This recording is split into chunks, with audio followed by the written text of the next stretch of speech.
Guwahati rail station ka thleng tre pa chumi bula bus station a chuanin ka chawal phota rail tram de uleka chawk e yang rice le fish ka e photang ala mal tuk tu na dar somania ka train kha 10:20 chawania chawan e yang e hotel a chaw gai khama chuan Guwahati rail station akala thleng pe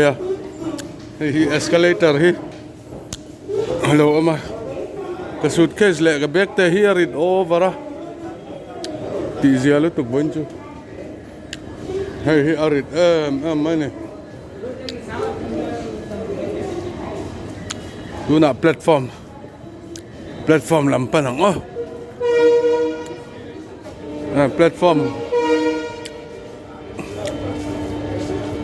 platform number 1 kay Machukanya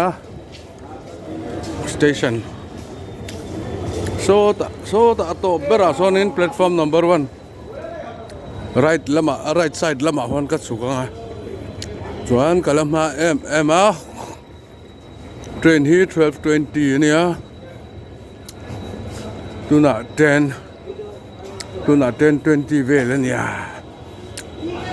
dar karni kalam don ni chu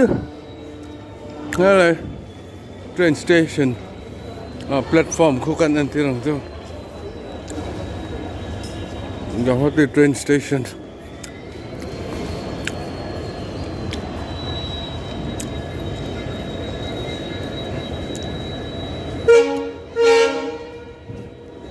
Kolkata kan pan huna chuan so tilama son kan kalang solam so Brahmaputra lui kalna lama ne chu train hi Brahmaputra lama apheyang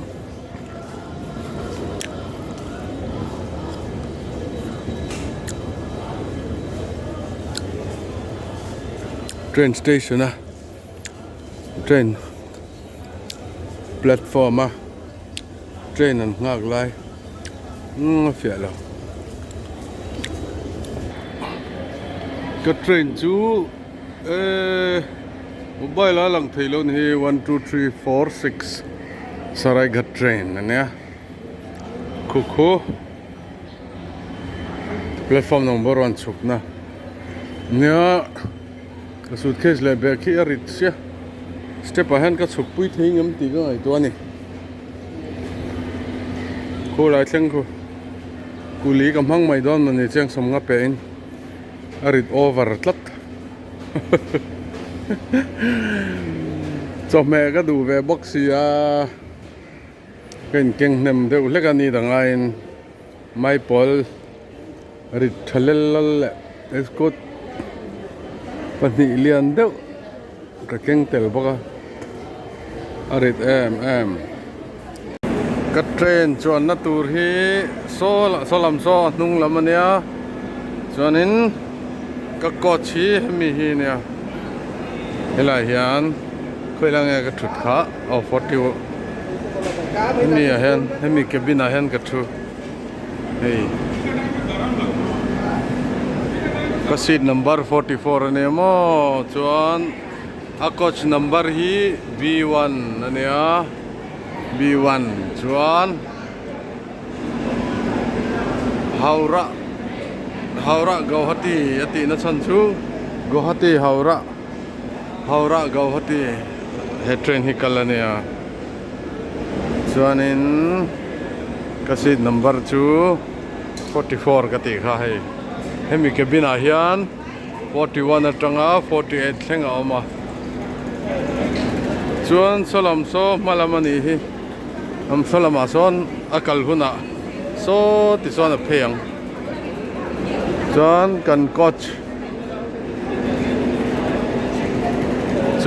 coach om na hi alai hol vel ani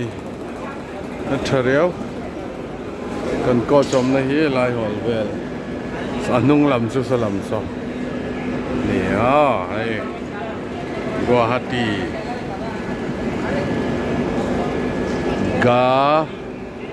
ga u wa a gua ha a ha ta i ti gua ha ti lu thang o he dor nia chuan helai hi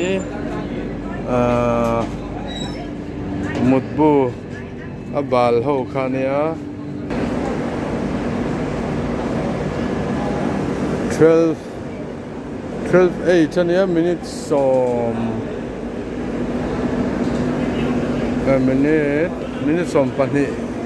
minute som pani vel ala ding don ni hemi thi police ho thil ni hi wat thavia we go are free go police ho chuan an nei thave hen hi chuat not tu ni hi rail platform a chuan no na hemi free go hi thave top hai an nei thara niang an in chuan chok chen mai hei a thiam veng em he pa hian ne nang a balance a thiam che lo thiam ve aron call don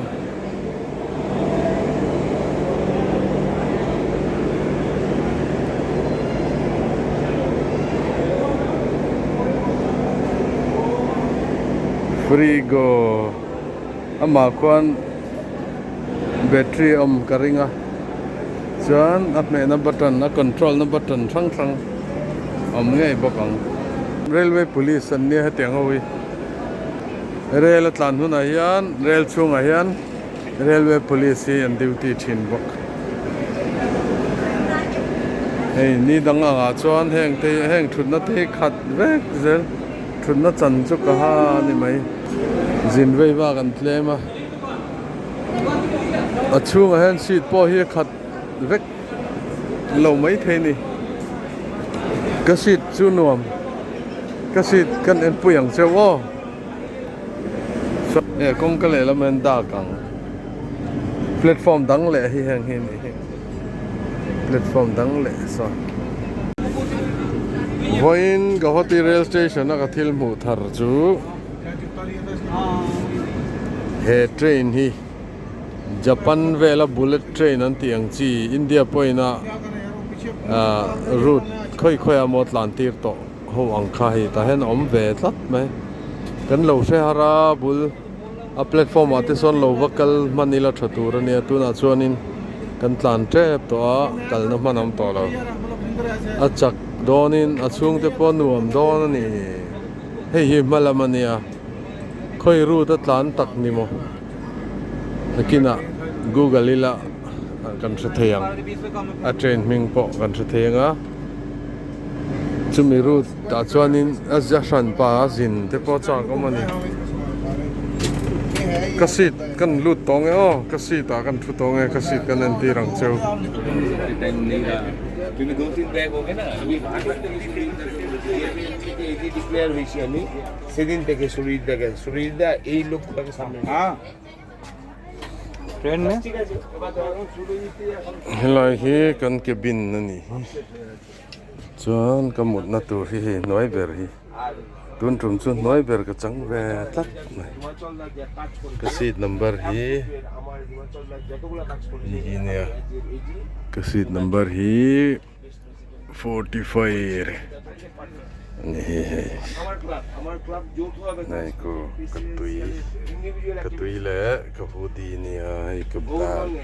akila hian ka thudona hei ka bag ka khaya chuan ka luggage pani hi kuta noi kon ka da আমার উদাহরণই দিয়েছে chuan kan cabin hi tiang hian India Rail po hi anti nom ve tela tian en reng po hian zia ve via mai son ve via ani chuan in so petrol phurani so somi damdoi capsule lian pui ang deu so petrol phurani so ke po voi khat mu na so khei awahan lian treng vele truck ke som pahni truck lian pui ke som pali som paruk nei chi chumi bel bom a body in zom ang size vel anin karing hil pakhat ka soi bel du chu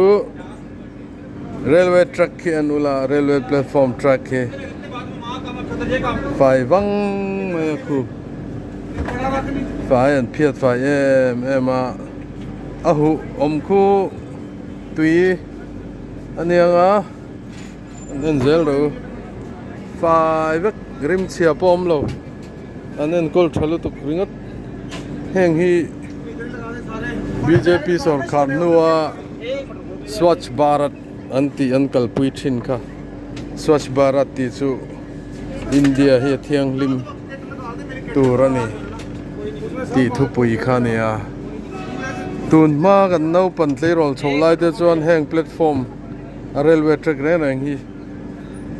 ek in hi ni ringo da ek hian a khat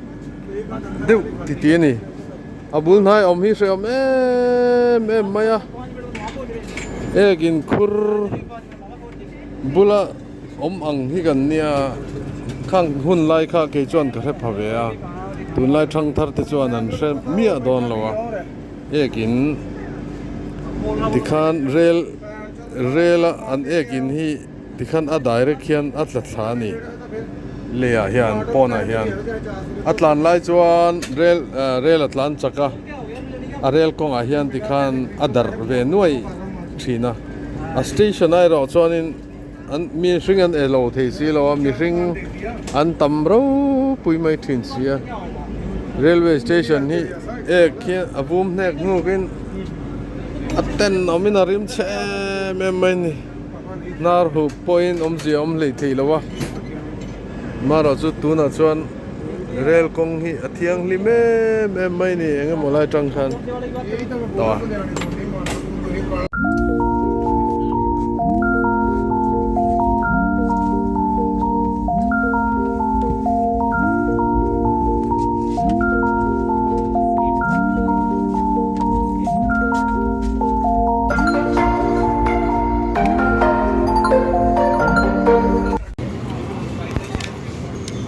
Tukin right time 5:30 ya kan thlenga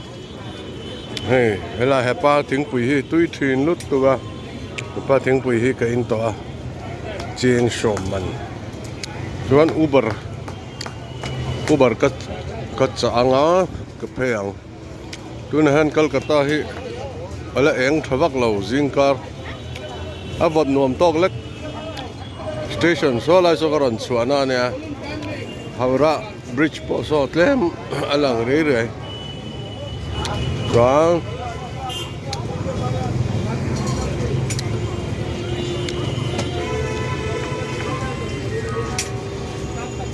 pheyang uber kala cha lawa uber ka cha nga ka pheyang bye bye ule